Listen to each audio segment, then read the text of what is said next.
Good day, my friends. Welcome to another exciting episode of the Daily Torah broadcast, a ministry of the Messianic Discipleship Institute. Today we are in part 31 of our series on God's plan for humanity. And as always, I pray that you have been enjoying this series so far. Please write us and let us know what you've been getting out of this series. Remember, you can always visit us at mymdi.org.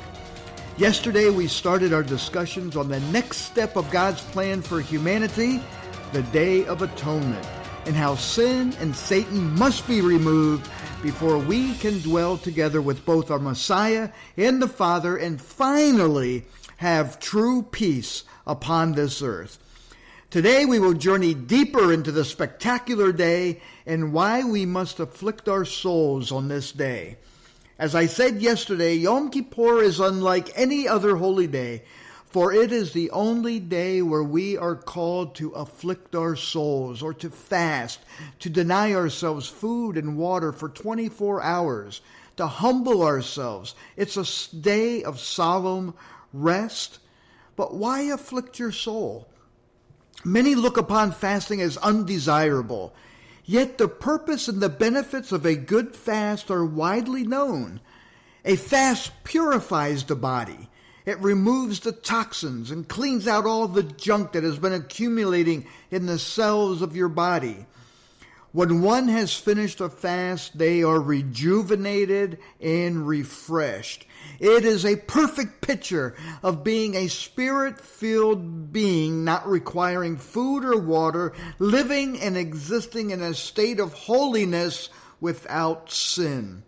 The scriptures tell us that the wages of sin is death, and until we are resurrected or changed into immortal beings and Hasatan is removed from this earth, there will always be sin dwelling among us.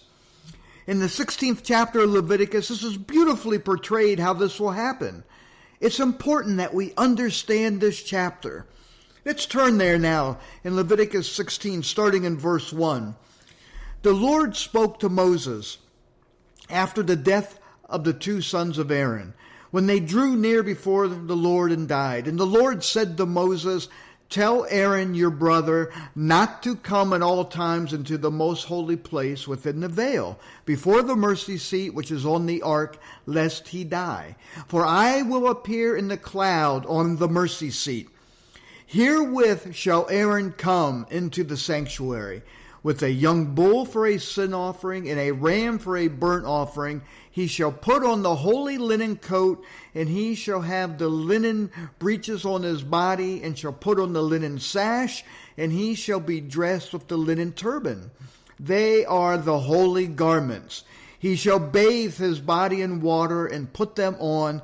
He shall take from the congregation," now listen to this, "he shall take from the congregation of the children of Israel 2 male goats for a sin offering and 1 ram for a burnt offering. Now, Aaron shall offer the bull of the sin offering, which is for himself, and make atonement for himself and for his house. Then he shall take the 2 goats and set them before the Lord at the door of the tent of meeting. Aaron shall cast lots for the 2 goats, 1 lot for the Lord, and the other lot for Azazel. Aaron shall present the he-goat on which the lot fell for the Lord, and offer him for a sin offering. But the he-goat on which the lot fell for Azazel shall be presented alive before the Lord to make atonement for him, to send him away to Azazel, to the wilderness." And that's the ending of verse 10. This unique ceremony conducted by the high priest takes place once a year on the Day of Atonement, Yom Kippur. Notice there is 1 bull and 2 goats involved in this ceremony. The sacrifice bull is to make atonement for the high priest and his household. The 2 goats are chosen by lot, One to be sacrificed as a sin offering for the Lord, the other is for Azazel, and sent away into the wilderness. So who is this Azazel goat? Notice again, one goat is for the Lord and one is for Azazel, and is only found in the Hebrew scriptures in this passage. The Hebrew meaning for Azazel is the goat of departure or scapegoat. Now, many have supposed that this Azazel goat typifies Yeshua, but that is not entirely correct, as we shall see further along as the ceremonial details unfold. Another way to read this passage is one lot for the Lord and one lot for Hasatan. Atonement must be made, my friend. Notice this in Leviticus 16, verses 15 and 16. It says, "Then he shall kill the goat of the sin offering, that is for the people, and bring his blood within the veil, and do with his blood as he did for the blood of the bull, and sprinkle it on the mercy seat and before the mercy seat, and he shall make atonement for the holy place because of the uncleanness of the children of Israel, and because of their transgressions, even all their sins. And so he shall do for the tent of meeting that dwells with them in the midst of their uncleanness." Now the goat which God selected, my friends, through Lot to represent Yeshua in type was slain just as Yeshua was later slain when he dwelled upon the earth.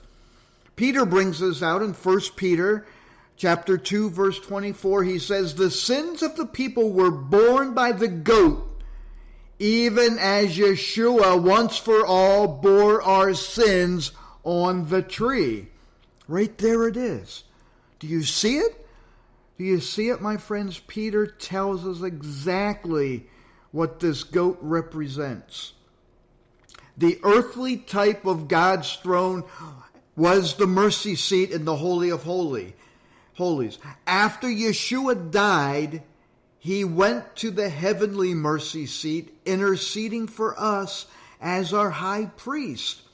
Paul states in Hebrews chapter 6, verses 19 and 20, he says, "Which hope we have as an anchor of the soul, both sure and steadfast, and which enters into that within the veil, where the forerunner has entered for us, even Yeshua, having become a high priest forever after the order of Melchizedek." Remember, I talked about Melchizedek episodes ago, how Yeshua is after the order of Melchizedek, the king of righteousness.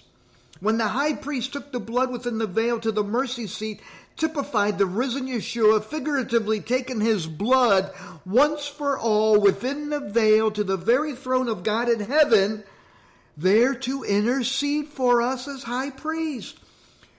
Oh, my friends, are you starting to see how wonderful and loving a high priest we have in Yeshua?